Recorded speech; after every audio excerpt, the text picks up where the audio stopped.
মিলাদ শব্দের অর্থ হচ্ছে জন্মের স্থান অথবা তারিখ। মিলাদুন নবী মানে হচ্ছে রাসূল সাল্লাল্লাহু আলাইহি ওয়াসাল্লামের জন্মের স্থান এবং তারিখ অথবা তারিখ। ঈদে মিলাদুন নবী শব্দের অর্থ দিয়ে যেটা বোঝানো হয় সেটা হচ্ছে ইহতিফাল মিলাদুন নবী, রাসূলুল্লাহ সাল্লাল্লাহু আলাইহি ওয়াসাল্লামের জন্মদিনে বিশেষ কোনো আয়োজন, বিশেষ কোনো উদযাপন, এটাই বোঝানো হয় মিলাদ, ঈদে মিলাদুন নবী বলার মাধ্যমে। রাসূলুল্লাহ সাল্লাল্লাহু আলাইহি ওয়াসাল্লামের জন্ম কখন, মৃত্যু কখন, জন্ম কোন সালে, মৃত্যু কোন সালে এবং কোন দিনে এবং কোন মাসে, এই নিয়ে লম্বা এবং ব্যাপক আলোচনা আছে ইতিহাসের বইগুলোতে। তার মধ্যে কিছু কিছু বিষয় আছে যেগুলোতে সকলেই একমত, আর কিছু বিষয় আছে যেগুলো চরম মতভেদপূর্ণ। যেমন রাসূলুল্লাহ সাল্লাল্লাহু আলাইহি ওয়াসাল্লামের জন্মের তারিখ সম্পর্কে যদি আমরা বলি, তাহলে জন্মের বছর নিয়ে কোনো দ্বিমত নেই রাসূলুল্লাহ সাল্লাল্লাহু আলাইহি ওয়াসাল্লামের, এবং জন্মের বার, যেই বারে তিনি জন্মগ্রহণ করেছেন সেই বার নিয়েও কোনো দ্বিমত নেই। একইভাবে তিনি যেই বারে মৃত্যুবরণ করেছেন সেই বার নিয়েও কোনো দ্বিমত নেই। যেমন আমরা বলি শনিবার, রবিবার, সোমবার, এই বার, যে কোন বারে আল্লাহর নবী মারা গেছে এবং কোন বারে আল্লাহর নবী জন্ম নিয়েছে, জন্ম এবং মৃত্যু উভয়ের ক্ষেত্রে এই একটা জিনিস কমন, যে বার নিয়ে কোনো মতভেদ নাই। সকলেই একমত জন্ম সোমবারে, সকলেই একমত মৃত্যু সোমবারে। কিন্তু মতভেদ কি নিয়ে তৈরি হয়েছে? কোথাও মতভেদ তৈরি হয়েছে মাস নিয়ে এবং কোথাও মতভেদ তৈরি হয়েছে তারিখ নিয়ে। মৃত্যুর ক্ষেত্রে একটা দুটো মত ছাড়া প্রায় সকলেই একমত যে রবিউল আউয়াল, রবিউল আউয়াল মাসের সোমবার। কিছুদিন পূর্বে হাজিরা হজ থেকে ফেরত আসলো না, রাসূলুল্লাহ সাল্লাল্লাহু আলাইহি ওয়াসাল্লাম এরকম বিদায় হজ থেকে ফেরত এসে কিছুদিন জীবিত থাকার পর রবিউল আউয়াল মাসের সোমবারে মারা গেছে। এটা মোটামুটি প্রতিষ্ঠিত এবং সকল ঐতিহাসিকগণ একমত। কিন্তু এদের মারা যাওয়াটা রবিউল আউয়াল মাসের কোন সোমবারে, এ নিয়ে বিশাল মতভেদ আছে। যে 2 তারিখের সোমবারে, 5 তারিখের সোমবারে, 1 তারিখের সোমবারে, 10 তারিখের সোমবারে, বিশাল মতভেদ। আর জন্মের বিষয়ে কি বললাম? জন্মের বিষয়ে বললাম কোন সালে, এটা নিয়ে কোনো মতভেদ নাই। এই জন্য মতভেদ নাই যে সালটা ছিল ঐতিহাসিক সাল। যেমন যাদের যাদের যুদ্ধের বছরে জন্ম হয়েছে, বলে স্বাধীনতার বছরে জন্ম হয়েছে, তো এটা মানুষ এমনি মনে রাখতে পারে যে অমুকের জন্ম স্বাধীনের বছরে হয়েছে। তো রাসূল সাল্লাল্লাহু আলাইহি ওয়াসাল্লামের জন্মের বছরে বিশাল ঐতিহাসিক ঘটনা। আলাম তারা কাইফা ফাআলা রাব্বুকা বিআসহাবিল ফিল, আপনি কি জানেন না আপনার প্রতিপালক হাতি, আব্রাহার হাতির বাহিনীর সাথে কি করেছিল? তো আব্রাহার কাবা আক্রমণের ঘটনা ছিল সেই যুগের বিশাল, গোটা পৃথিবীর বিশাল ঘটনাগুলোর একটা ঘটনা। তো সেই ঘটনার বছরে আল্লাহ নবীর জন্ম। তো এটা মানুষের জন্য মনে রাখা স্বাভাবিক যে হাতির বছরে মুহাম্মদ সাল্লাল্লাহু আলাইহি ওয়াসাল্লামের জন্ম। আমাল ফিল, যেই বছরে আব্রাহা তার বিশাল হাতির বাহিনী নিয়ে কাবা ঘর আক্রমণ করতে এসেছে, যার বর্ণনা আল্লাহ সুবহানাহু ওয়া তাআলা নিজের সূরা ফিলের মধ্যে দিয়েছেন। এবং আল্লাহর নবীর দাদা তখন কাবা ঘরের দায়িত্ব পালন করতেন। যেহেতু বংশ পরম্পরায় দায়িত্ব পালন করতেন, মানে আল্লাহর নবীর দাদার দাদার দাদার দাদার দাদা, উপরের একজন দাদা হচ্ছে ইসমাঈল আলাইহিস সালাতু ওয়াস সালাম, আর ইসমাঈল আলাইহিস সালাতু ওয়াস সালামের বাপ হচ্ছেন ইব্রাহিম আলাইহিস সালাতু ওয়াস সালাম। তো তো উনি তো ইসমাইল আলাইহিস সালামকে এখানে রেখে গেছেন মক্কায়। তারপর থেকে তার সন্তান, তার সন্তান, তার সন্তান, তার সন্তান সবাই কাবার দায়িত্ব পালন করেছে, কাবা ঘরের দায়িত্ব পালন করেছে। সেই ধারাবাহিকতায় আল্লাহর নবীর দাদা আব্দুল মুত্তালিব কাবা ঘরের দায়িত্ব পালন করতেন। তখন তিনি কাবা ঘরকে আল্লাহ সুবহানাহু ওয়া তাআলার হাওয়ালা করে দিয়ে পাহাড়ে চড়ে গেছিলেন যে হে আল্লাহ, আপনি আপনার ঘর আপনি হেফাজত করুন। তখন আল্লাহ সুবহানাহু ওয়া তাআলা আসমান থেকে আবাবিল, ঝাঁকে ঝাঁকে পাখি, আবাবিল নির্ধারিত নির্দিষ্ট কোনো পাখি নয়, ঝাঁকে ঝাঁকে পাখি প্রেরণের মাধ্যমে, পাথর বর্ষণের মাধ্যমে আল্লাহ সুবহানাহু ওয়া তাআলা আসহাবুল ফিল বা হাতির বাহিনীকে ধ্বংস করে দেন, যারা ইয়েমেন থেকে আসছিল। তো সারমর্ম কথা কি? সারমর্ম কথা হচ্ছে ওই হাতির বছরে আল্লাহর নবীর জন্ম। দ্বিতীয় একটা বিষয়ে সবাই একমত যে রবিউল আউয়াল মাসে জন্ম। আর একটা বিষয়ে সবাই একমত যে সোমবারে জন্ম। তাহলে কয়েকটা বিষয়ে আমরা একমত পেলাম। হাতির বছর একমত, রবিউল আউয়াল, যদিও জন্মের বিষয়ে রবিউল আউয়াল মাসের বাইরেও অন্য অনেক মাসের বর্ণনা আছে। মৃত্যুর বিষয়ে রবিউল আউয়াল মাস বাদে অন্য মাসের বর্ণনা তেমন নাই, কিন্তু জন্মের বিষয়ে অনেক মাসের বর্ণনা আছে। কেউ বলেছে রমাজান, কেউ বলেছে অমুক, কেউ বলেছে অমুক, বিভিন্ন। কিন্তু বেশি প্রাধান্যপ্রাপ্ত মত হচ্ছে রবিউল আউয়াল মাস। আর রবিউল আউয়াল মাসের 2টা তারিখ নিয়ে সবচেয়ে বেশি মতভেদ আছে। এমনিতেই 12টা মত আছে, মোট 12টা মত আছে যে কোন তারিখে তার জন্ম হয়েছিল। তার মধ্যে 2টা মত বেশি প্রসিদ্ধি লাভ করেছে। তার মধ্যে একটা হচ্ছে 12ই রবিউল আউয়াল, আর একটা হচ্ছে 8 রবিউল আউয়াল।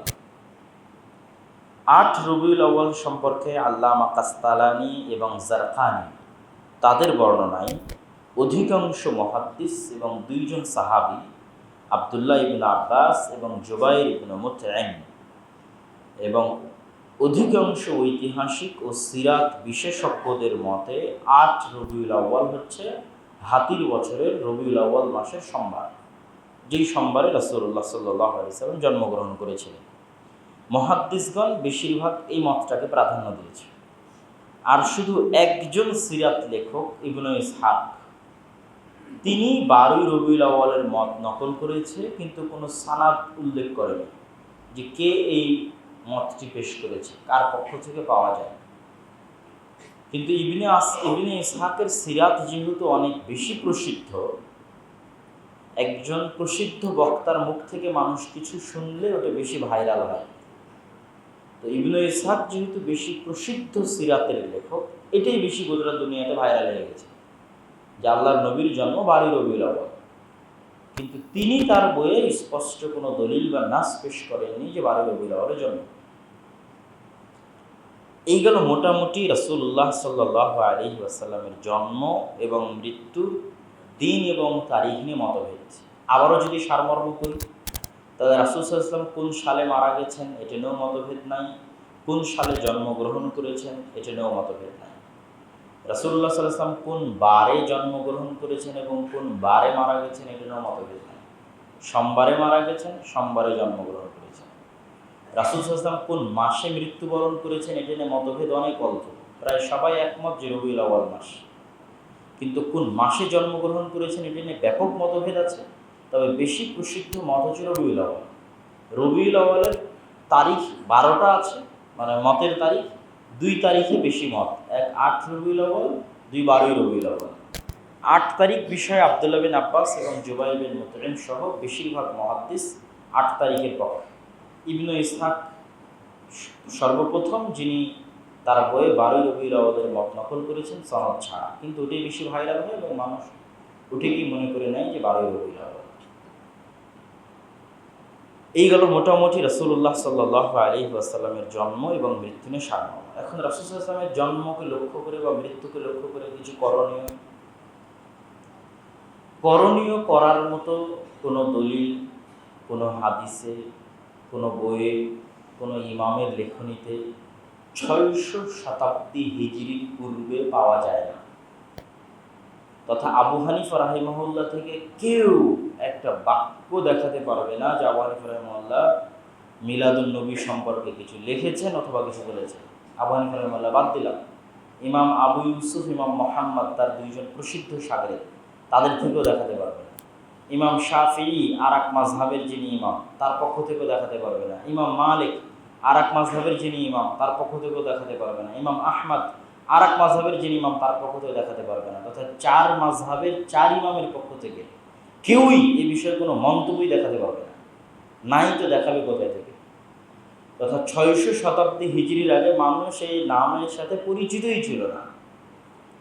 600 শতাব্দী হিজরিতে একজন শিয়া শাসক সর্বপ্রথম, ফাতিমীয় শাসন আমলে সর্বপ্রথম একজন শিয়া শাসক এই মিলাদের সিস্টেম, আনন্দ উদযাপনের সিস্টেম রাজকীয়ভাবে চালু করে, রাষ্ট্রীয়ভাবে চালু করে।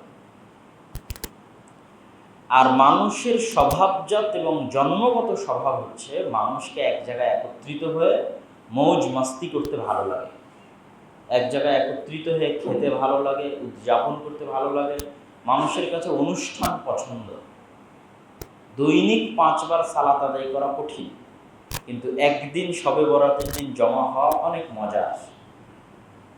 কোরআন শিখা অনেক কঠিন, কিন্তু একদিন জালসায় যাওয়া, আত্মীয় স্বজনকে জালসার দিন দাওয়াত দেওয়া অনেক আনন্দের। তো এটা যেহেতু অনেক আনন্দের, তো বেশিরভাগ মানুষের কাছে এটা কি হয়েছে? গ্রহণীয় হয়ে গেছে। ভালো তো, একটা যদি আনন্দের দিন নতুন বাড়ে, উদযাপনের দিন নতুন বাড়ে, সমস্যা কি? তো মানুষ তার হাওয়া অন্তরের অনুসরণ করতে গিয়ে আনন্দ এবং উদযাপনের লক্ষ্যে এটার পিছে পড়ে গেছে। আর শুরুটা কোথায়? শুরুটা হচ্ছে খ্রিস্টানদেরকে দেখি। এটা কিন্তু যখন খ্রিস্টানেরা, ক্রুসেডাররা মুসলমানদের এরিয়াগুলোতে প্রবেশ করে, বের হয়, দখল করে, সালাহুদ্দিন আইয়ুবীর সাথে যুদ্ধ হয়, তার আশেপাশে পরবর্তী সময়, ওই সময়টাতে মুসলমানদের খ্রিস্টানদের সাথে বেশি উঠা বসা নিয়েছে ব্যাপকভাবে। যেমন আমাদের বাংলাদেশের যদি যত কুসংস্কার দেখবেন, বেশিরভাগ দেখবেন হিন্দুদের থেকে কপি করা। ধরেন বাংলাদেশের বিয়ের অনুষ্ঠান, ইসলামের আদর্শ এবং অনুষ্ঠান বাদে বাকি যা যুক্ত হয়েছে সব দেখবেন হিন্দুদের থেকে আমরা কপি করেছি। কি জন্য? আমাদের আশেপাশে চারিদিকে হিন্দুরাই বাস করে। গোটা ভারত, বাংলাদেশ, পাকিস্তানে আমাদের আশেপাশে চারিদিকে আমরা কাদের দেখি? হিন্দুদের দেখি। তো তাদের দেখে দেখে দেখে দেখে আমাদের মধ্যে যা বিকৃতি আসছে সব হিন্দুদের থেকে। তো ঠিক ওই সময়ে মুসলমানদের বেশিরভাগ উঠা বসা হয়েছিল ক্রুসেডের যুদ্ধের আগে পরে খ্রিস্টানদের সাথে। আর খ্রিস্টানেরা ঈসা আলাইহিস সালামের জন্মদিনকে খুব ধুমধাম করে পালন করত। তো কেউ হয়তো মনে করে নিয়েছে যে খ্রিস্টানেরা যদি তাদের নবীর জন্মদিন পালন করতে পারে, তা আমাদের কি টাকা পয়সা কম আছে? আমাদের কি শক্তি সামর্থ্য কম আছে? আমরাও করব। এই ভেবে খ্রিস্টানদের অনুসরণ করতে গিয়ে রাসূলুল্লাহ সাল্লাল্লাহু আলাইহি ওয়াসাল্লামের জন্মদিনের উদযাপন শুরু, যেটা আল্লাহর নবী হাদিসে আশঙ্কা করে বলে গেছেন, লা তাতরুনি কামা আতারাতিন নাসারা, তোমরা আমাকে নিয়ে ওই রকম বাড়াবাড়ি করিও না যেই রকম খ্রিস্টানেরা ঈসা আলাইহিস সালামকে নিয়ে বাড়াবাড়ি করেছে। কিন্তু উম্মতে মুহাম্মাদি ওই গর্তেই পা দিয়ে দিয়েছে, যেই গর্তে খ্রিস্টানেরা পা দিয়েছে তাদের নবীকে নিয়ে বাড়াবাড়ি করতে গিয়ে। তাদের নবী নিয়ে বাড়াবাড়ি করতে করতে করতে করতে তারা তাদের নবীকে আল্লাহর সন্তান বানিয়ে দিয়েছে। নাউযুবিল্লাহ। আর একদল মানুষ আমাদের নবীকে নিয়ে বাড়াবাড়ি করতে করতে করতে করতে আমাদের নবীকে নূরের তৈরি বানিয়ে দিয়েছে, আমাদের নবীকে হাজের নাজের, আমাদের নবী গায়েবের খবর জানে, আল্লাহর যা যা গুণ সব গুণই মুহাম্মদ সাল্লাল্লাহু আলাইহি ওয়াসাল্লামকে দিয়ে দিয়েছে। এমনকি বলতে বলতে আমাদের নবীকে আরশে পর্যন্ত বসিয়ে দিয়েছে। নাউযুবিল্লাহ। এবং কিছু উর্দু কবিতাও আছে, যে উর্দু কবিতাগুলোর মধ্যে এভাবেই বলা আছে যে আল্লাহর আরশে যিনি, আমাদের মেম্বারে তিনি। নাউযুবিল্লাহ। তাহলে কোথায় পর্যন্ত নিয়ে গেছে? যেখানে রাসূলুল্লাহ সাল্লাল্লাহু আলাইহি ওয়াসাল্লাম তাওহীদের আকীদা, মানে আল্লাহর বড়ত্ব, আল্লাহর মহত্ব শিখানোর জন্য আসলেন। আমি আপনাদেরকে বলছি আপনারা আল্লাহর ইবাদত করেন, আপনারা আমারই ইবাদত করা শুরু করে দিলেন। শাহজালাল রাহিমাহুল্লাহ, শাহ মখদুম রাহিমাহুল্লাহ যদি দেশে এসে থাকে, তারা আল্লাহর ইবাদতের কথা মানুষকে বলেছে। তো মানুষ এখন ওদেরই ইবাদত শুরু করে দিয়েছে। ঈসা আলাইহিস সালাম যদি দুনিয়াতে এসে তার সম্প্রদায়কে বারবার বলেছে আল্লাহর ইবাদত করে, তার সম্প্রদায় ঈসা আলাইহিস সালামের ইবাদত করা শুরু করে দিয়েছে। কিন্তু দুর্ভাগ্যজনক হলো সত্য, উম্মতে মুহাম্মাদের একই অবস্থা হয়ে গেছে অধিকাংশ মানুষের। তাহলে এই গেল ঈদে মিলাদুন্নবীর সংক্ষিপ্ত ইতিহাস। একটা কথা আপনাদেরকে মনে রাখতে হবে, ঈদে মিলাদুন্নবীর পক্ষে যে যতই বক্তব্য দিক, তাদের মাযহাবের ইমামের পক্ষ থেকেও কোনো দলিল তারা দিতে পারবে না। এবং এখানে আমি আপনাদেরকে আর একটা পয়েন্ট বলে যাওয়া প্রয়োজন মনে করছি। যিনি চালু করেছিলেন তার নাম হচ্ছে বাদশাহ, তৎকালীন বাদশাহ কুকুবুরি, যার মৃত্যু হয়েছিল 630 হিজরিতে। আর যারা ঈদে মিলাদুন্নবী পালন করে তাদের অত্র অঞ্চলের সবচেয়ে বড় পণ্ডিত পাকিস্তানের প্রসিদ্ধ গবেষক প্রফেসর ডক্টর তাহিরুল কাদেরী। অনেকেই যারা অনলাইনে ঘাটাঘাটি করে তারা ডক্টর তাহিরুল কাদেরীকে চিনতে পারে। ঈদে মিলাদুন্নবী যারা পালন করে তাদের মধ্যে সবচেয়ে বড় পণ্ডিত। তিনিও তার মিলাদুন্নবী গ্রন্থের মধ্যে এই কথা স্বীকার করেছেন যে 600 হিজরির আগে ঈদে মিলাদুন্নবী কেউ উদযাপন করেনি, এবং শ্রেষ্ঠতম 300 হিজরি পর্যন্ত সাহাবীদের প্রজন্ম, তাবিঈদের প্রজন্ম, তাবিঈদের প্রজন্ম এবং খোলাফায়ে রাশিদিনের প্রজন্ম কেউ ঈদে মিলাদুন্নবী উদযাপন করেনি। এই মর্মে কোনো একটা জাল, কোনো একটা জয়ীফ, কোনো একটা সহি, কোনো রকমেরই বর্ণনা কেউ দিতে পারে না। তো তাহলে তারা কি আল্লাহর নবীর সুন্নাতের অনুসরণ করতেন না? তাহলে তারা কি গোস্তাখে রাসূল ছিলেন, আল্লাহর নবীর অপমানকারী ছিলেন? আর আপনি আবু বকরের চেয়ে বেশি আল্লাহর নবীকে ভালোবাসেন, ওমরের চেয়ে বেশি আল্লাহর নবীকে ভালোবাসেন, উসমানের চেয়ে বেশি আল্লাহর নবীকে ভালোবাসেন? ওয়াল ইয়াযু বিল্লাহ। আচ্ছা, রাসূলুল্লাহ সাল্লাল্লাহু আলাইহি ওয়াসাল্লামের পক্ষ থেকে একটা হাদিস, যেই হাদিসটা স্পষ্ট করে আরো যে রাসূল সাল্লাল্লাহু আলাইহি ওয়াসাল্লামের জন্ম সোমবারে, রাসূল সাল্লাল্লাহু আলাইহি ওয়াসাল্লামের মৃত্যু সোমবারে, রাসূল সাল্লাল্লাহু আলাইহি ওয়াসাল্লামকে নবুয়ত দেওয়া হয়েছে সোমবারে। আবু কাতাদা আল আনসারী রাদিয়াল্লাহু তাআলা আনহু থেকে বর্ণিত, তিনি বলেন, সুইলা রাসূলুল্লাহ সাল্লাল্লাহু আলাইহি ওয়াসাল্লাম আন সাওম ইয়াউমিল ইথনাইন। আল্লাহর নবী সোমবার এবং বৃহস্পতিবার সিয়াম পালন করতেন। তো বৃহস্পতিবার সিয়াম পালন করতেন সাপ্তাহিক আমল পেশ করার দিন, আর সোমবারের দিন সিয়াম পালন করার কথা বলতে গিয়ে তিনি বলেন, সোমবারের দিন আমার জন্ম, সোমবারের দিন আমার উপর ওহী দেওয়া হয়েছে, এবং সোমবারের দিনই আমাকে নবী তথা নবুয়ত প্রদান করা হয়েছে। আর ঐতিহাসিকভাবে প্রমাণিত যে আল্লাহর নবী সোমবারের দিনই মারা গেছে। তো এই একটা দলিল, যেটা স্পষ্ট দলিল যে রাসূলুল্লাহ সাল্লাল্লাহু আলাইহি ওয়াসাল্লামের জন্ম সোমবারে, রাসূলুল্লাহ সাল্লাল্লাহু আলাইহি ওয়াসাল্লামকে নবুয়ত প্রদান করা হয়েছে সোমবারে, এবং রাসূলুল্লাহ সাল্লাল্লাহু আলাইহি ওয়াসাল্লাম মারা গেছেন সোমবারে। আমরা আমাদের এই আলোচনার শেষে চলে আসি। বিদআত ইসলামে অনেক ভয়ঙ্কর এবং অনেক ভয়াবহ। فإن خير الحديث كتاب الله وخير الهدى هدى محمد صلى الله عليه وسلم অথবা خير الهدي هدي محمد صلى الله عليه وسلم وشر الأمور محدثاتها। নিকৃষ্ট জিনিস হচ্ছে এই দিনে নতুন আবিষ্কৃত জিনিস। وكل محدثة بدعة, প্রত্যেক নতুন আবিষ্কৃত জিনিস বেদাত। وكل بدعة ضلالة, আর প্রত্যেক বেদাত হচ্ছে পথভ্রষ্টতা। ওয়াকুল্লু দালালাতিন ফিন্নার, আর প্রত্যেক পথভ্রষ্টতা মানুষকে জাহান্নামে নিয়ে যায়। সব বক্তাই বক্তব্যে উঠে এই হাদিসটা পড়ে। এই হাদিসের মধ্যে আল্লাহর নবী বেদাতের কোনো ভাগ, কোনো প্রকার কিছুই করেন। সকল নতুন আবিষ্কৃত জিনিস নিকৃষ্ট, সকল নতুন আবিষ্কৃত জিনিস এই দিনের মধ্যে বেদাত, সকল বেদাত পথভ্রষ্টতা, সকল বেদাত মানুষকে জাহান্নামে নিয়ে যায়।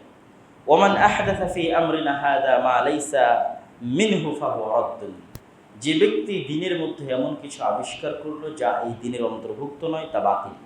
মান আমিলা আমালান লাইসা আলাইহি আমরুনা ফাহুয়া রাদ্দুন, যে ব্যক্তি এমন কোনো কাজ করলো যেই কাজের উপর আমি মুহাম্মদ সাল্লাল্লাহু আলাইহি ওয়াসাল্লামের কোনো আদেশ নাই, তাহলে সেই কাজ বাতিল, সেই কাজ বাতিল। ইয়াকুম মুহদাসাতিল উমুর, তোমরা সাবধান নতুন আবিষ্কৃত জিনিস থেকে।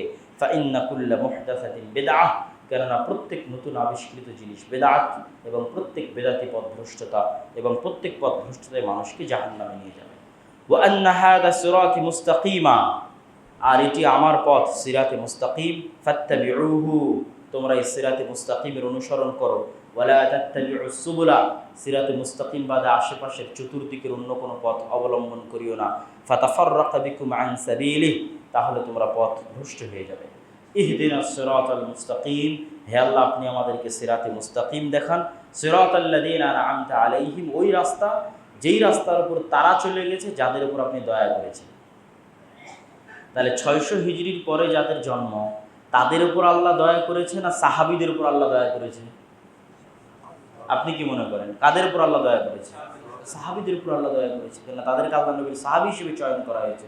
তাহলে আল্লাযীনা আন'আমতা আলাইহিম, ওদের রাস্তায় সিরাতে মুস্তাকিম যাদের উপর আল্লাহ দয়া করেছে। সাহাবীদের রাস্তা সিরাতে মুস্তাকিম, আবু বকর, ওমর, ওসমান, আলী যেই সুন্নতের উপর ছিল আল্লাহর নবীর, সেটা সিরাতে মুস্তাকিম। তো যেহেতু সেই সময় ঈদে মিলাদুন নবী ছিল না, সুতরাং ঈদে মিলাদুন নবী সিরাতে মুস্তাকিমের বাইরে পথভ্রষ্ট রাস্তা, সিরাতে মুস্তাকিম নয়। যে রাস্তা মানুষকে কোথায় নিয়ে যাবে? জাহান্নামে নিয়ে যাবে। এখানে আমাদের মধ্যে একটা প্রশ্ন অনেক সময় দেখা দেয় যে তাহলে দুনিয়াবি যে বিষয়গুলো আবিষ্কার হয়েছে, আপনি তো ঠিকই বিমানে চড়ছেন, আপনি তো ঠিকই হেলিকপ্টারে মাইকে বক্তব্য দিচ্ছেন, ক্যামেরা দিয়ে ভিডিও করতেছেন, তাহলে কেন দিনের মধ্যে এগুলো কেন বেদাত নয়? দুনিয়ার ক্ষেত্রে হুকুম হচ্ছে হালাল এবং হারাম, আর দিনের ক্ষেত্রে হুকুম হচ্ছে সুন্নাত এবং বেদাত। অতি সহজ, অতি সিম্পল জিনিস। আপনাদের বোঝার ক্ষেত্রে এই ফর্মুলাটা যে কোনো জায়গায় ফেলে দিতে পারবেন যে হালাল হারাম এই হুকুমটা কিসের ক্ষেত্রে? দুনিয়ার ক্ষেত্রে। কিসের ক্ষেত্রে বলেন তো? দুনিয়ার ক্ষেত্রে। আর সুন্নাত আর বেদাত এই হুকুমটা কিসের ক্ষেত্রে? দিনের ক্ষেত্রে। সুন্নাত আর বেদাত এই হুকুমটা কিসের ক্ষেত্রে? দিনের ক্ষেত্রে।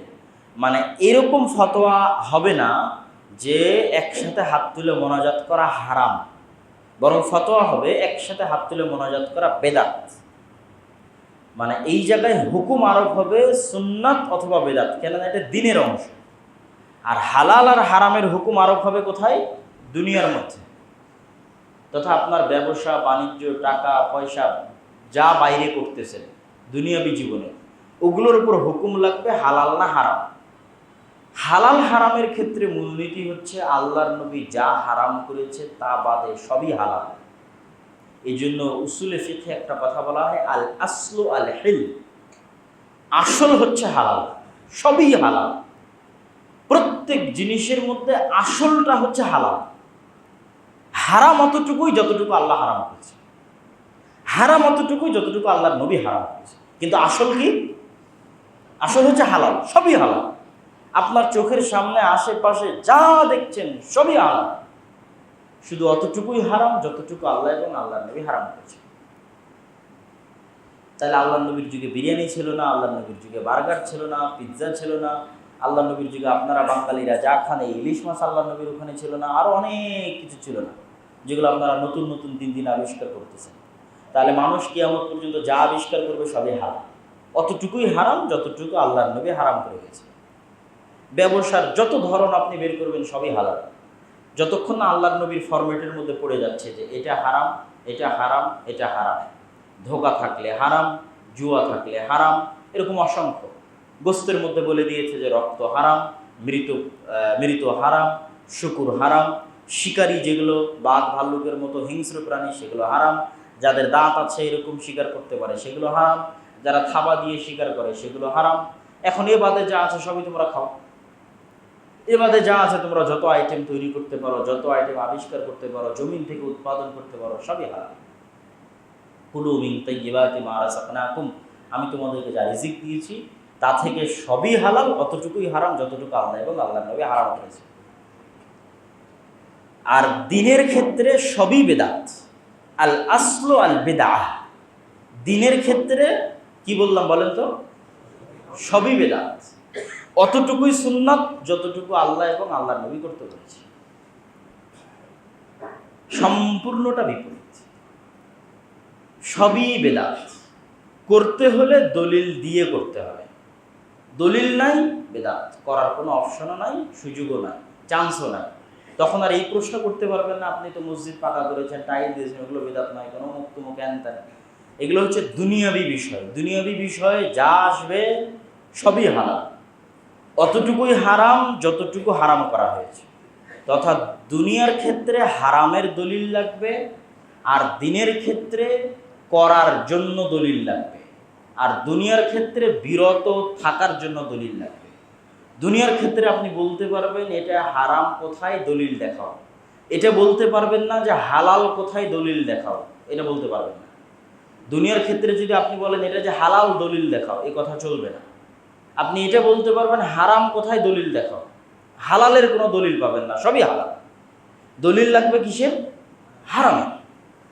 আর দিনের ক্ষেত্রে আপনি এটা বলতে পারবেন না যে এটা বেদাত, দলিল কোথায়, দলিল দাও, এটা যে বেদাত, দলিল দাও, না, সবই বেদাত। এখানে আপনি দলিল চাইবেন কিসের? সুন্নাত, যে তার দলিল দাও, যেটার দলিল আছে সেটা সুন্নাত, বাকি সবই বেদাত। এই সংক্ষিপ্ত মূলনীতি যদি আমরা বুঝে যাই, তাহলে সুন্নাত, বেদাত এবং হালাল হারাম এই ধরনের মাসলা মাসাইলের ক্ষেত্রে আমাদের জন্য অনেক সহজ হবে। সম্মানিত উপস্থিতি, আলোচনার দ্বিতীয় অংশ, কোরআন শিক্ষার গুরুত্ব এবং তাৎপর্য। যে উদ্দেশ্যে আমরা আমাদের সফরে বের হয়েছি, আপনাদের গ্রামে গ্রামে, আপনাদের বাড়িতে, আপনাদের মসজিদে আমরা যাচ্ছি। হয়তো জালসা বা সম্মেলনে গেলে ভালো হাদিয়া পাওয়া যেত, লস কিছু ছিল না, লাভ হতো।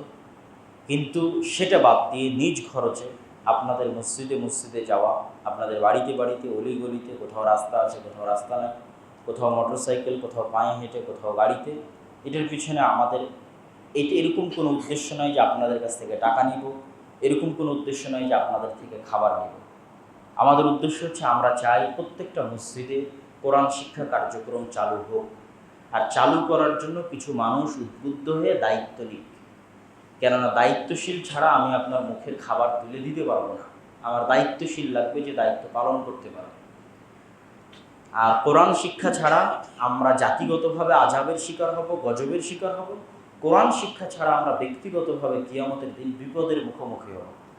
জাতিগতভাবে আযাব আর গজব মানে ভূমিকম্প নয়, জাতিগতভাবে আযাব আর গজব মানে বন্যা নয়, জাতিগতভাবে আযাব আর গজব মানে ঝড় বৃষ্টি নয়।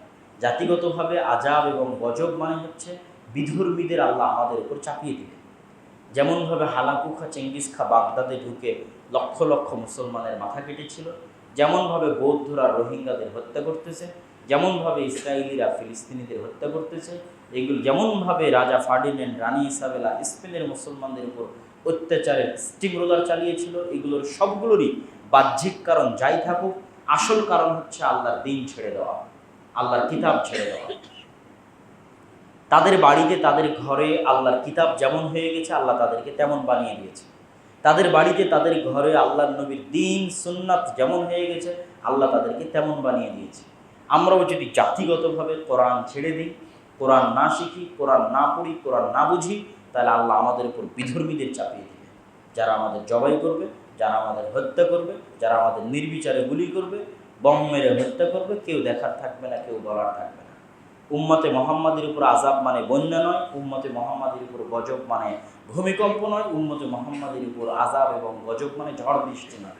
আযাব গজব মানে বিধর্মীরা পিটাবে, আযাব গজব মানে বিধর্মীরা জবাই করবে, আযাব গজব মানে বিধর্মীরা নির্বিচারে গুলি করবে। সুতরাং আপনি ওই দিনের অপেক্ষায় থাকিয়েন না যে আমরা কেউ কোরআন পড়ি না, কেউ শিখে না, তো কই জয়পুরহাট তো ভূমিকম্প হয়ে ধসে যায় না। না, জয়পুরহাট ভূমিকম্প হয়ে ধসে যাবে না, জয়পুরহাটের সব মুসলমানকে জবাই করবে। কোন দিন আসবে আল্লাহ ভালো জানে, কিন্তু এটাই আযাব। উম্মতে মুহাম্মাদের উপর আযাবের এটাই সিস্টেম। এর আমরা আমাদের যে বিস্তারিত বক্তব্য আছে, সেই বিস্তারিত বক্তব্যের মধ্যে আমরা দলিল আদিল্লাহ সব দিয়েছি। সম্মানিত উপস্থিতি, আর ব্যক্তিগত বিপদের মুখোমুখি হবেন যদি কোরআন না শিখেন, কিভাবে? আগের কথার একটা হাদিস দিয়ে রাখি, ইন্নাল্লাহা ইয়ারফাউ বিহাযাল কিতাবি আকওয়ামান ওয়া ইয়াদউ বিহা আখারিন। এই কিতাব দিয়ে এই উম্মতের একটা অংশকে উপরে উঠানো হবে, এই উম্মতের একটা অংশকে নিচে নামানো হবে। এই উম্মতের যে অংশের কাছে কিতাবের দাম মূল্য যেমন ছিল, ওই অংশের দুনিয়াতে সম্মান, দাপট, মর্যাদা তেমনই ছিল। ওমর রাদিয়াল্লাহু তাআলা আনহুকে মরুভূমির অজপড়া গা থেকে তুলে নিয়ে এসে অর্ধ পৃথিবীর শাসক হয়ে গেছেন। ৩০-৪০ বছরের ব্যবধানে বাইতুল মুকাদ্দাস বিজয় করেছেন। তার কাছে কোরআনের মূল্য যেমন ছিল, তার সঙ্গী সাথীদের কাছে কোরআন এবং আল্লাহর নবীর সুন্নাতের মূল্য যেমন ছিল, দুনিয়াতে তাদের সম্মান এবং মর্যাদা তেমন হয়ে গেছে। আর আমাদেরকে আল্লাহ নিচে নামিয়ে দিয়েছে। আমাদের বাড়িতে, আমাদের ঘরে কোরআনের অবস্থা যেমন, আমাদের বাড়িতে, আমাদের ঘরে আল্লাহর নবীর সুন্নাতের অবস্থা যেমন, আমাদের সম্মান মর্যাদা দুনিয়াতে তেমন। এটা যত কমবে, এইভাবে আযাব এবং গজব তত বাড়বে। আযাব গজব মানে ভূমিকম্প নয়, আযাব গজব মানে বন্যা নয়। বিধর্মীরা তত জুলুম করবে, তত পিটাবে, তত হত্যা করবে, যার চোখের সামনে আপনারা রোহিঙ্গাদের দেখছেন। আর ব্যক্তিগত বিপদের মুখোমুখি কি হবেন? আল কোরআন হুজ্জাতুন লাকুম ওয়া আলাইকুম।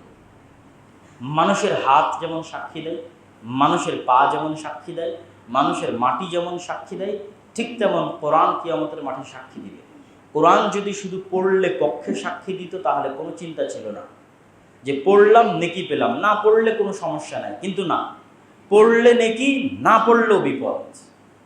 পড়লে নেকি, না পড়লেও বিপদ।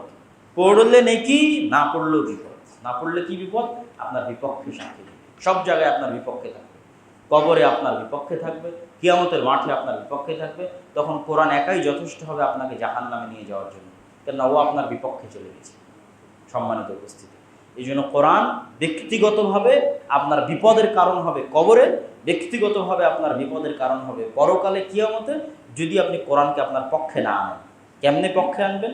সুদ ঘুষ দেওয়া লাগবে না, টাকা পয়সা খরচ করা লাগবে না, শিখতে হবে, বুঝতে হবে। আফালা ইয়াতাদাব্বারুনাল কুরআনা আম আলা কুলুবিহিম আকফাল, তারা কোরআন বুঝে না কেন? তাদের অন্তরে কি তালামারা? লাউ আনজালনা হাযাল কুরআনা আলা জাবালিন লারাআইতাহু খাশিআন মুতাসাদ্দিআন মিন খাশিয়াতিল্লাহ, আমি যদি কোরআনকে পাহাড়ের উপর অবতীর্ণ করতাম তাহলে কোরআনের মধ্যে যা আছে সেটা বুঝে পাহাড় থরথর থরথর করে কাঁপত। কোরআনের মধ্যে হেদায়েত আছে, হেদায়েতই কোরআন, কোরআনই হেদায়েত। তো জাকির নায়েকের বক্তব্য শুনে মানুষ হেদায়েত হচ্ছে যে জাকির নায়েকের বক্তব্যের মধ্যে কোরআন আছে তাই। কোরআন পড়ে কেউ হেদায়েত হচ্ছে না কেন? জাকির নায়েকের বক্তব্য শোনার জন্য ডাউনলোড দিয়েছেন, জাকির নায়েকের বক্তব্য শোনার জন্য টিভি অন করেছেন। কোরআন শেখার জন্য কি করেছে? কোরআনের কাছে গেলে না কোরআন আপনাকে হেদায়েত দিবে? হাজারো জাকির নায়েক বক্তব্য দিয়ে যা মানুষকে হেদায়েত করবে, কোরআন একাই তার চেয়ে বেশি মানুষকে হেদায়েত করবে। হেদায়েত কোরআনের মধ্যে আছে। হুদাল্লিন নাস, মানুষ যায় না যে কোরআনের কাছে, মানুষ বুঝে না যে কোরআন। আব্দুর রাজ্জাক বিন ইউসুফের বক্তব্য শোনার জন্য জালসার আয়োজন করেছেন, তো কোরআন শিখা এবং শেখানোর জন্য কি করেছেন? কিছুই করেননি। তো করেননি, তাহলে কেমনে হেদায়েত হবে? কিন্তু এটাই নিশ্চিত যে আব্দুর রাজ্জাক বিন ইউসুফের বক্তব্য শুনে যত মানুষ হেদায়েত হয়েছে তার চেয়ে হাজারো গুণে বেশি মানুষ হেদায়েত হবে যদি তারা কোরআনের কাছে যেত, কোরআন পড়তো, কোরআন বুঝার চেষ্টা করত। ইদা যুকিরাল্লাযীনা ইদা যুকিরাল্লাহ ওয়াজিলাত কুলুবুহুম, মুমিন তারাই যাদের সামনে আল্লাহর বাণী, আল্লাহর নাম, আল্লাহর কথা উচ্চারিত হলে তাদের অন্তর কেঁপে ওঠে। আর এক আয়াতে আল্লাহ সুবহানাহু ওয়া তাআলা বলেছেন, চামড়াগুলো তথা লোম শিউরে ওঠে। ওয়াইদা তুলিয়াত আলাইহিম আয়াতুহু যাদাতহুম ঈমানা, যখন তাদের সামনে কোরআনের আয়াত পাঠ করা হয় তাদের ঈমান বেড়ে যায়। এটাই কোরআন। আপনি কোরআনের কাছে আসলে আপনার হৃদয় কাঁপবে, কোরআন বুঝার চেষ্টা করলে আপনার লোম শিউরে উঠবেই, কোরআন বোঝার চেষ্টা করলে আপনার ঈমান বাড়বেই। এখানেই মানুষের হেদায়েত আছে। আর এই হেদায়েতের সিস্টেম আল্লাহ সুবহানাহু ওয়া তাআলা কেন করেছেন? আর এই হেদায়েতের সবচেয়ে বড় শত্রুকে, কোরআনের এই হেদায়েতের সবচেয়ে বড় শত্রু হচ্ছে শয়তান। আপনি খাওয়ার শুরুতে বললেন বিসমিল্লাহ, গাড়ি স্টার্ট দেওয়ার শুরুতে বললেন বিসমিল্লাহ, পশু জবাই করার শুরুতে বললেন বিসমিল্লাহ, পানি খাওয়ার আগে বললেন বিসমিল্লাহ, সব ভালো কাজের আগে বললেন বিসমিল্লাহ, মানে আল্লাহর নামে শুরু করছি। আর কোরআন পড়ার আগে কি বললেন? আউযু বিল্লাহি মিনাশ শাইতানির রাজীম, শয়তান থেকে পরিত্রাণ চাই, শয়তান থেকে বাঁচতে চাই। বিসমিল্লাহ না বললেও সমস্যা নেই, সূরার শুরুতে বলা যায়, বলতে পারেন। কিন্তু কি বলা যথেষ্ট বা কি বলা জরুরি, ওয়াজিব, ফরজ? আউযু বিল্লাহি মিনাশ শাইতানির রাজীম। তাহলে সব জায়গায় শুরু করলাম আল্লাহর নামে, আর কোরআন শুরু করলাম শয়তান থেকে বাঁচতে চেয়ে। তো রহস্য কিছু না কিছু তো আছে, অবশ্যই কোনো রহস্য আছে। তার মানে এই কোরআন আপনাকে কে পড়তে দিবে না? শয়তান পড়তে দিবে না। এই কোরআন আপনাকে কে শিখতে দিবে না? শয়তান শিখতে দিবে না। কেন শয়তান পড়তে দিবে না, শয়তান শিখতে দিবে না? ওটাও আল্লাহ সুবহানাহু ওয়া তাআলা সূরা বাকারার মধ্যে বলে দিয়েছেন, যেটা আমাদের যে ধারাবাহিক তাফসীর আছে, আমরা সূরা বাকারার 93, 80, 84 নম্বর আয়াত পর্যন্ত তাফসীর সম্পূর্ণ করেছি, যার মধ্যে পাবেন কুলনাহ বিতু মিনহা জামিআ, যে আল্লাহ ইবলিসকে নামিয়ে দিলেন আসমান থেকে, আদমকে নামিয়ে দিলেন জান্নাত থেকে, নামিয়ে দেওয়ার পর বললেন তোমরা পরস্পর পরস্পরের শত্রু আজকে থেকে। তো পরস্পরের সাথে শত্রুতা করার জন্য ইবলিসকে দিলেন অ্যাটাকিং টেকনোলজি, আক্রমণাত্মক প্রযুক্তি, আর আদমের সন্তানকে দিলেন ডিফেন্সিভ টেকনোলজি, রক্ষণাত্মক প্রযুক্তি। তো ইবলিসের কাছে যে আক্রমণাত্মক প্রযুক্তি আছে ওটা এখন পর্যন্ত বিজ্ঞান আবিষ্কার করতে পারে। তথা বিজ্ঞান মোবাইল আবিষ্কার করুক, আর টিভি আবিষ্কার করুক, আর কম্পিউটার আবিষ্কার করুক, তথ্য আদান প্রদানের জন্য যত উন্নত কিছু আবিষ্কার করুক, হয় কানে শুনতে হবে, না হয় চোখে দেখতে হবে। মোবাইলের মেসেজ পড়তে চোখে দেখতে হবে, মোবাইলে কথা বলতে কানে শুনতে হবে, টিভি দেখলে চোখে দেখতে হবে, কানে শুনতে হবে। এরকম কোনো প্রযুক্তি বিজ্ঞান আবিষ্কার করতে পারেনি যে চোখে দেখা বাদে, কানে শোনা বাদে সরাসরি অন্তরে চলে যাবে। আবিষ্কার করেছে নাকি বিজ্ঞান? পারেনি। কিন্তু এই সবচেয়ে শক্তিশালী টেকনোলজি আল্লাহ ইবলিসকে দিয়ে দিয়েছে। তথা ইবলিস আমাকে কিছু বলতে চাইলে ফোনও দেওয়া লাগবে না, চিঠিও লেখা লাগবে না, চোখেও দেখা লাগবে না, কানেও শোনা লাগবে না। ইবলিসের মেসেজ সরাসরি কোথায় চলে আসবে? অন্তরে। ইউসবিহু ফি সুদুরিন নাস, সরাসরি অন্তরে। কত বড় শক্তিশালী প্রযুক্তি! তো ফলত আদম সন্তান আর জানেই না কোনটা তার ইচ্ছা, কোনটা ইবলিসের প্ররোচনা।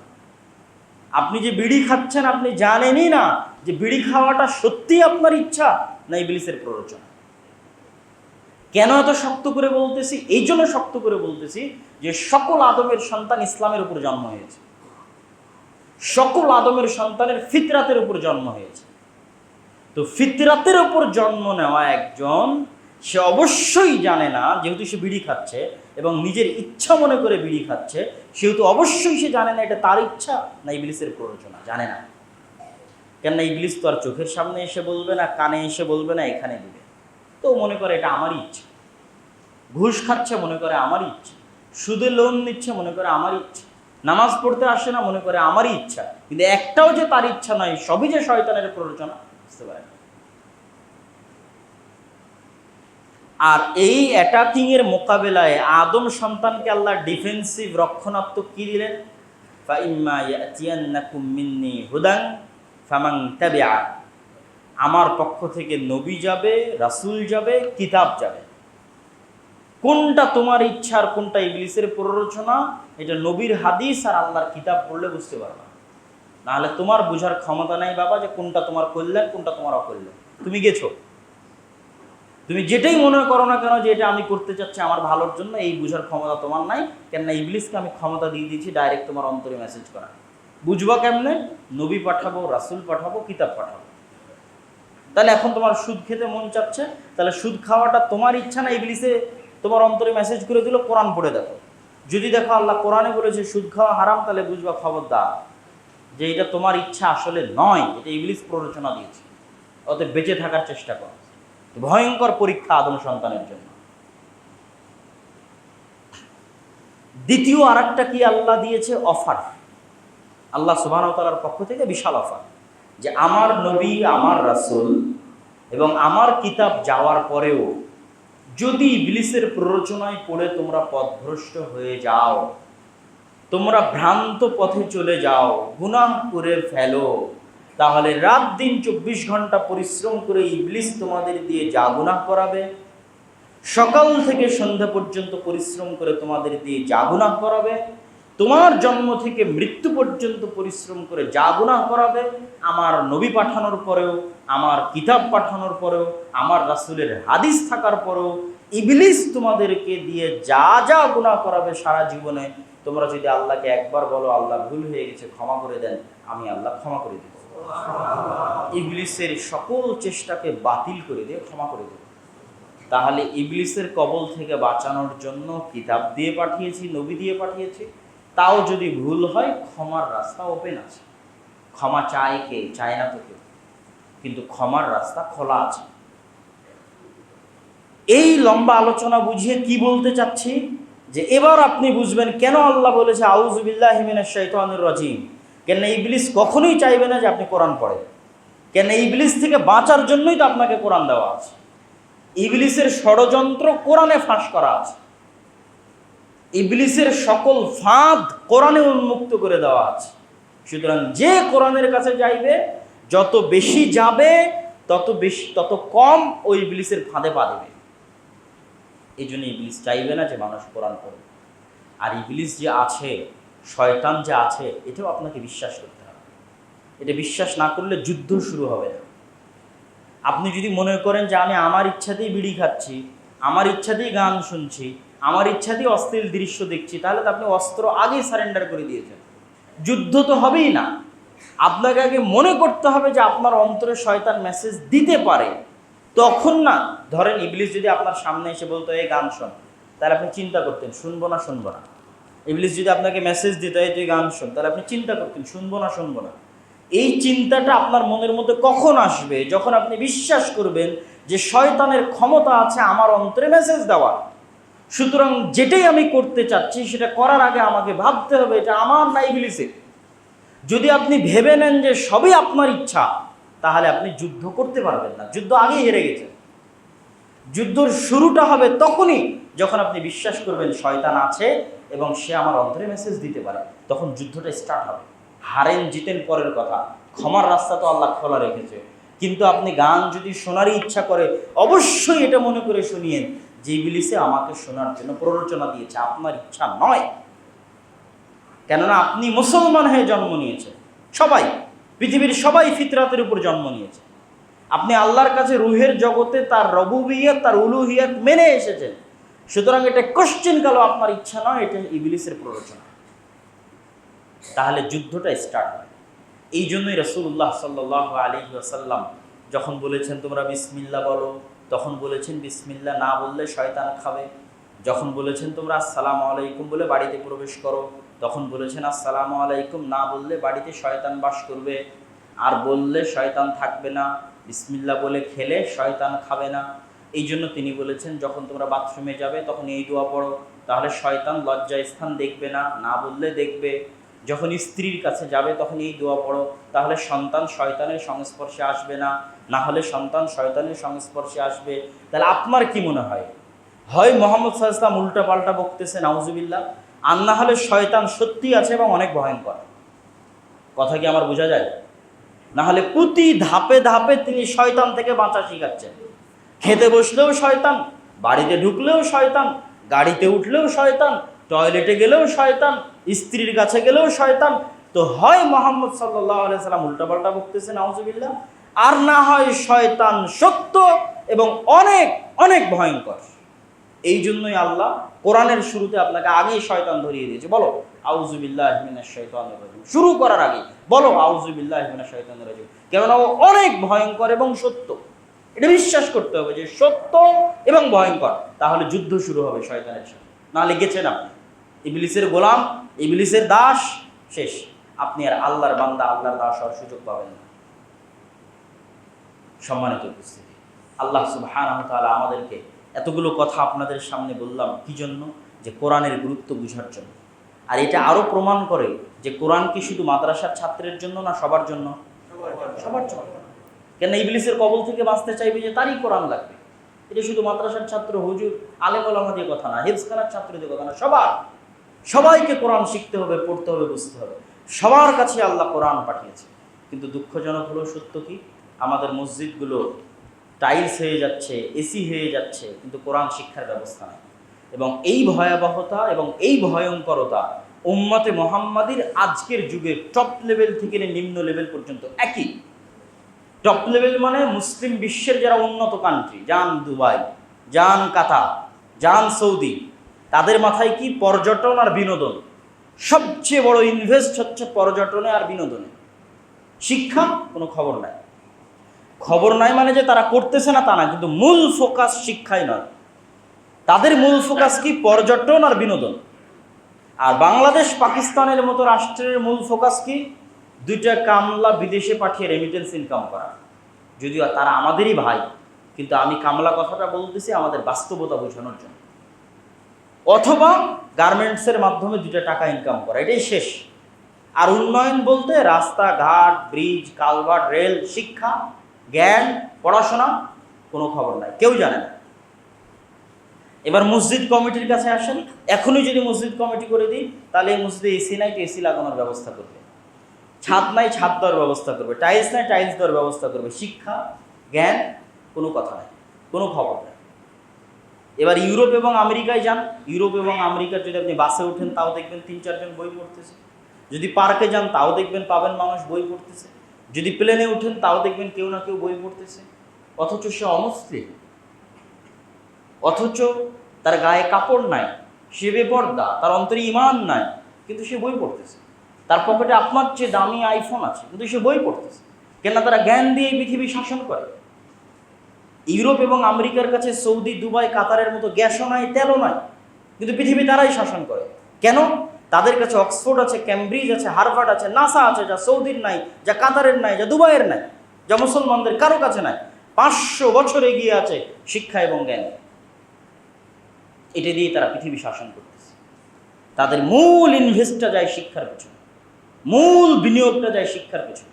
আর মুসলমানদের একদম দুবাই, কাতার থেকে শুরু করে বাংলাদেশে আপনার মসজিদ কমিটি পর্যন্ত কারো কাছে শিক্ষার গুরুত্ব নেই। অথচ কোরআন নামটার অর্থই পড়া, আর কোরআনের প্রথম আয়াতও পড়া, কোরআন শব্দের অর্থও পড়া, আর ইকরা অর্থও হচ্ছে পড়া। আর দুনিয়াবাসীকে মুসলমানেরাই পড়া শিখিয়েছে, কিন্তু এরা কেউ আর নিজেরা এখন পড়ে না। কোরআন পড়া বহু দূরের কথা, যুবকেরা এমনি পড়াও পড়ে না। মোবাইলের নেশায় এমনভাবে মত্ত যে মরার কথা ভুলে গেছে পড়বে কিভাবে। মোবাইলের মধ্যেই জুয়া, মোবাইলের মধ্যেই নেশা, মোবাইলের মধ্যেই ভিডিও গেম। তোর তো মরার কথাই স্মরণ নাই, ঘুমাতে ঘুমাতেও মোবাইল, ঘুম থেকে উঠেও মোবাইল, তো পড়বে কখন? মরার কথা যার স্মরণ নাই, তার পড়ার কথা কেমনে স্মরণ হবে? এই হচ্ছে ভয়ঙ্কর অবস্থা মুসলমানদের। আর ইহুদিদের গ্রামে যান, পল্লীতে যান, পাড়ায় যান, একটা ইহুদি সন্তান দেখান যে আপনার মুসলমানের সন্তানের মতো পাগল, বোকা, জুয়ার মধ্যে আছে, অশিক্ষার কাজ, জ্ঞানহীনতার কাজের মধ্যে লিপ্ত আছে, খুঁজে বের করে দেখান। ওরা জ্ঞান এবং শিক্ষা নিয়ে উপরে চলে যাচ্ছে, আর এরা জুয়ার মধ্যে আজকের 500 টাকার নেশায় ধ্বংস হয়ে যাচ্ছে।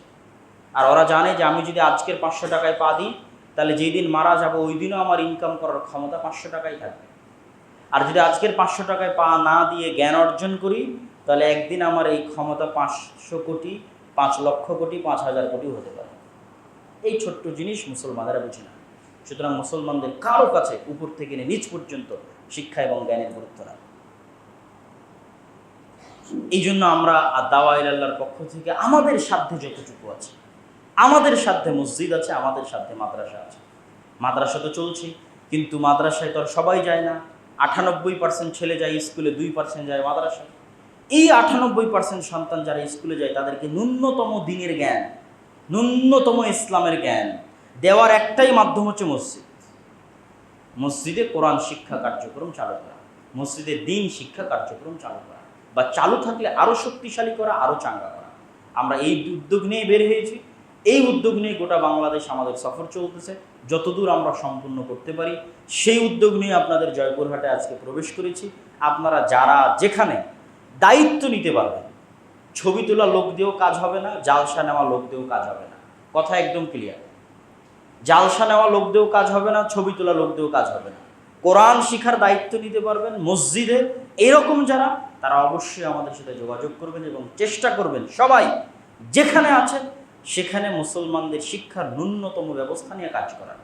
শুধু মাদ্রাসা না, মাদ্রাসা একটা সীমিত জায়গা যেখানে পাবলিক রিলেটেড নয়, তথা 98% যারা এই দেশকে শাসন করবে, বিসিএস ক্যাডার হবে, ওসি হবে, ডিসি হবে, এরা সাধারণত মাদ্রাসায় যায় না। এই 98% জনতাকে আপনাকে মসজিদে ধরতে হবে এবং তাদেরকে আপনাকে শিখাতে হবে দিন। এবং এটা চ্যালেঞ্জ। একটা জালসা আয়োজন করার চেয়ে বেশি কঠিন। আপনি নিজে আজকে কোরআন ভালোভাবে শিখতে যান, জালসার চেয়ে বেশি কঠিন। আপনি আরেকজনকে শিখাতে যান, জালসার চেয়ে বেশি কঠিন, কিন্তু নেকি অনেক বড়। এটাই দাওয়াতি কাজ, এটাই শ্রেষ্ঠ সাদাকায়ে জারিয়া। নেকি অনেক বড় কেন? আমি তো বললাম হেদায়েত কোরআনের মধ্যে আছে, তো আপনি মানুষকে কোরআনের কাছে নিয়ে চলে আসেন, এমনি হেদায়েত হয়ে যাবে। এটাই শ্রেষ্ঠ দাওয়াতি কাজ। খায়রুকুম মান তাআল্লামাল কোরআন ওয়া আল্লামাহ, তোমাদের মধ্যে শ্রেষ্ঠ সে যে কোরআন শিখে এবং শেখায়। আর এটাই শ্রেষ্ঠ সাদাকায়ে জারিয়া। আপনারা আজকে জুমার সালাতে যতজন সূরা ফাতিহা পড়বেন, ছোটবেলায় যে কোরআন শিখিয়েছিল সবাই নেকি পাবে, তাদেরকে যারা শিখিয়েছিল তারাও পাবে, গত 1400 বছরে সাহাবী পর্যন্ত পাবে। আপনার মাধ্যমে যদি আজকে 2 জন শিখে, 5 জন শিখে, আপনার দুনিয়া থেকে বিদায় নেওয়া 500 বছর হয়ে গেল, আপনার নেকি চলতে থাকবে। শ্রেষ্ঠ সাদাকায়ে জারিয়া। কিন্তু চ্যালেঞ্জ, কঠিন, সহজ নয়। লেগে থাকতে হবে, ধরে রাখতে হবে। এটা জালসা আয়োজন করা লোক দিয়েও হবে না, এটা ছবি তোলা লোক দিয়েও হবে না, সেলফি তোলা লোক দিয়েও হবে না। এর জন্য লাগবে যে ডেডিকেটেড, নিবেদিত প্রাণ, জীবন দিয়ে দিবে এবং বুঝবে এই জিনিসটা যে শিক্ষা আসল উন্নয়ন, শিক্ষা আসল উন্নতি, জ্ঞান আসল উন্নতি, অবকাঠামো নয়। এই জিনিসটা যার মাথায় ঢুকবে এবং যেটা এনে কাজ করতে পারবে, আল্লাহ সুবহানাহু ওয়া তাআলা কবুল করুক। আল্লাহুম্মা আমিন। এবং বক্তব্যের শেষে আগামী 23 ও 24 নভেম্বর আল জামিয়া সালাফিয়া ডাঙ্গিপাড়া বাবা রাজশাহী, ভারত, বাংলাদেশ এবং সৌদি আরব 3 দেশেরই আলেম ওলামা থাকবে। পাকিস্তানেরও থাকতে পারে, তবে নিশ্চিত নয়। আপনাদের আমন্ত্রণ রইল বিশাল মহাসম্মেলন সালাফি কনফারেন্স 23 ও 24 নভেম্বর আল জামিয়া সালাফিয়া ডাঙ্গিপাড়া বাবা রাজশাহী। আর মাসিক আলী ইতিসাম আপনাদেরকে পড়ার উদাত্ত আহ্বান থাকবে। এদেশে যত পত্রপত্রিকা বের হয় তার মধ্যে এটা একটু ব্যতিক্রম।